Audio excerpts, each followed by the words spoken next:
Hello students, आज हम लोग देखेंगे कि किसी uniform thin semi circular wire का हम लोग सेंटर ऑफ मास कैसे निकाल सकते हैं। ठीक है, सेंटर ऑफ मास निकालने के लिए हम लोगों ने लिया है एक uniform thin semi circular wire. ठीक है, और हम लोग क्या करेंगे, इसको एक्स वाई प्लेन पर इस तरह से रख देंगे कि जो सेंटर है इस वायर का, वो सेंटर ओ बिल्कुल एक्स वाई प्लेन पर ओरिजिन पर रहे, है ना। यानी इस साइड भी रेडियस आर है और इस साइड भी रेडियस आर है, ऐसा हम लोगों ने रखा है। बिल्कुल जो सेंटर ऑफ रिंग है वो ओरिजिन पर है। ठीक है, अब मान लेते हैं let mass of wire equals to m। ठीक है, let its length equals to l, और l हो जाएगा आपका पाई आर के बराबर। ठीक है,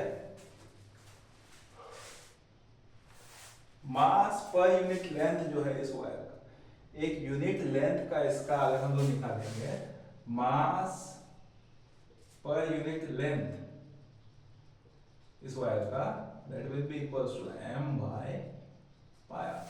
मास पर यूनिट लेंथ कितना हो जाएगा, m बाय पाई आर हो जाएगा। ठीक है, और इसको हम लोग कुछ मान सकते हैं, मान लिया हम लोगों ने लैम्डा। ठीक है, अगर हम लोग यहाँ से कोई थीटा एंगल लें, ठीक है, और यहाँ पर हम लोग एक एलिमेंट्री मास ले लें, यहाँ पर हम लोगों ने एक एलिमेंट्री मास लिया dm। ठीक है, तो dm ऑब्टेन करने के लिए हम लोग dm का ये पॉइंट a से मान लीजिए b तक ले जा रहे हैं, तो एंगल जो बन रहा है, ठीक है, this angle from a to b, इसको हम लोगों ने मान लिया d थीटा। कितना मान लिया, d थीटा। हम लोगों ने पहले भी पढ़ा है कि जो ये एंगल होता है d थीटा,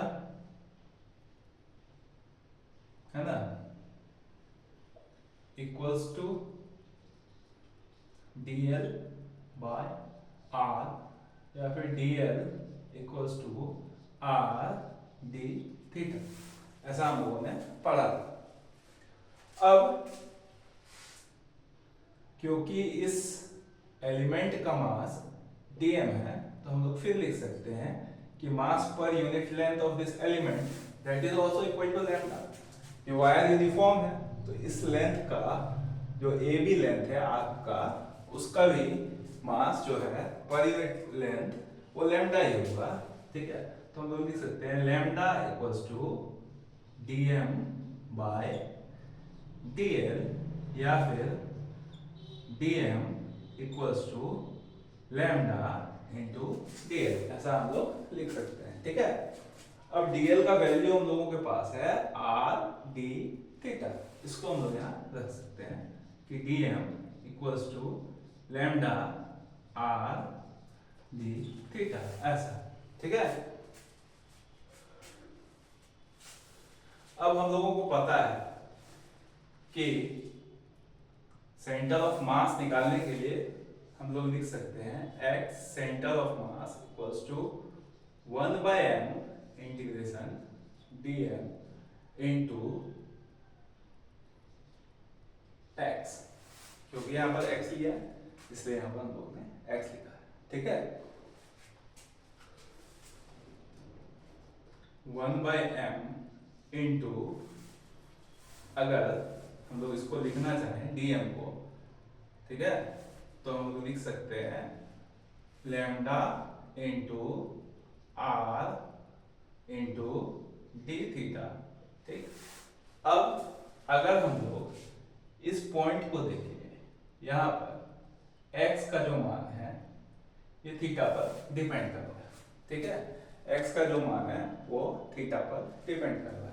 कैसा डिपेंड कर रहा है, तो हम लोग को पता है इधर cos थीटा होता है, cos theta equals to b by h से हम लोग लिख सकते हैं कि x equals to r cos theta, तो तो हम लोगों ने इसको लिख दिया r cos थीटा। ठीक है, अब x सेंटर ऑफ मास हो गया हम लोगों का 1/m। लैम्डा का वैल्यू हम लोग ये वाला भी यूज कर सकते थे, है ना, m बाय पाई आर। तो हम लोग लिख देते हैं m बाय पाई आर। ठीक है, r into r, this is r square. ठीक है, cos theta and d theta, ऐसा हम लोग लिख सकते हैं। अब इस m से हम लोग इस m को कैंसिल कर देते हैं, यहां से एक r भी कैंसिल कर देते हैं। हम लोग इसको लिख सकते हैं 1 bye pi integration of cos theta d theta. ठीक है, और थीटा का वैल्यू यहां पर है, जब ये अगर ये एलिमेंट्री मास को हम लोग यहाँ लेंगे तो थीटा का वैल्यू जो है वो हो जाएगा 0, और इसको अगर हम लोग रोटेट करके यहाँ तक ले आए तो यहाँ पर हो जाएगा पाई। तो 0 से पाई तक, सॉरी यहाँ पर एक r था उसको बाहर लिख this r by pi integration of cos theta क्या होता है,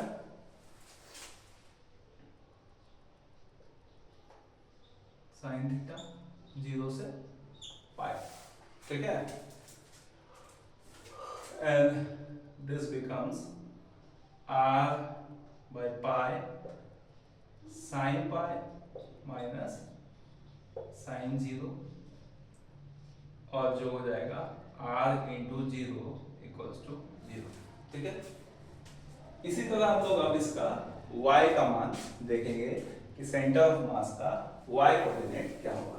x कोऑर्डिनेट हम लोगों को क्या मिला कि x सेंटर ऑफ मास का x कोऑर्डिनेट जो है वो 0 है। ठीक है, रिंग को हम लोगों ने xy प्लेन पर रखा है। ठीक है, इसलिए इसका z कोऑर्डिनेट हर जगह 0 है, तो z कोऑर्डिनेट निकालने का जरूरत भी नहीं है।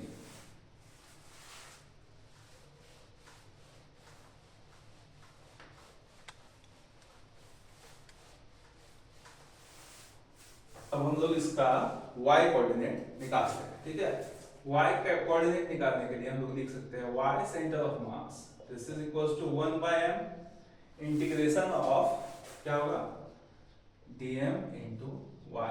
ठीक है, अब यहाँ पर x का मान हम लोगों ने देखा वो था r cos थीटा, और अगर यहाँ y लेंगे इस पॉइंट का तो ये हो जाएगा r sin थीटा।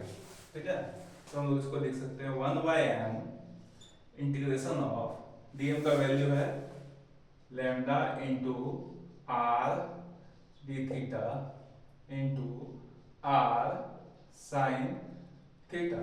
ठीक है, फिर ये 1/m लैम्डा का मान हो जाएगा m by pi r integration r square sine theta d theta.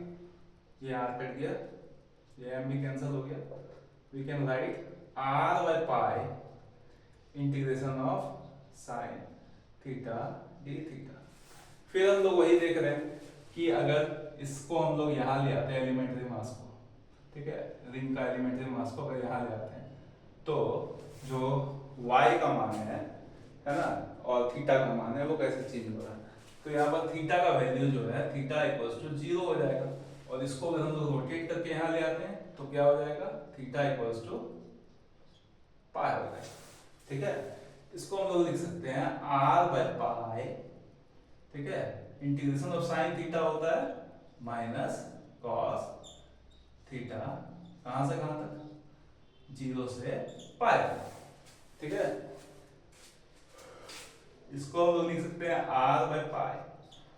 ठीक है, minus of cos pi minus, और ये कॉस थीटा के पहले भी माइनस लगा हुआ है, माइनस कॉस थीटा के पहले भी माइनस लगा हुआ था, उसको यहाँ लिखा है कॉस 0। ठीक है, this becomes r by pi minus of -1, cos pi का वैल्यू -1 होता है, माइनस माइनस प्लस कॉस 0 होता है 1, एंड दिस बिकम्स 2r तो जो सेंटर ऑफ मास है उसका हम लोग कोऑर्डिनेट देख रहे हैं कि x सेंटर ऑफ मास जो आया था वो आया था 0 और y सेंटर ऑफ मास का मान जो आया है वो आया है 2r/π। ठीक है, तो हम लोग लिख सकते हैं कि r centre of mass this is equals to 0, 2r/π, 0। ठीक है, अब हम लोग देखेंगे इसका यूज करके हम लोग किसी uniform thin semi circular disc का सेंटर ऑफ मास कैसे निकाल सकते हैं। ठीक है।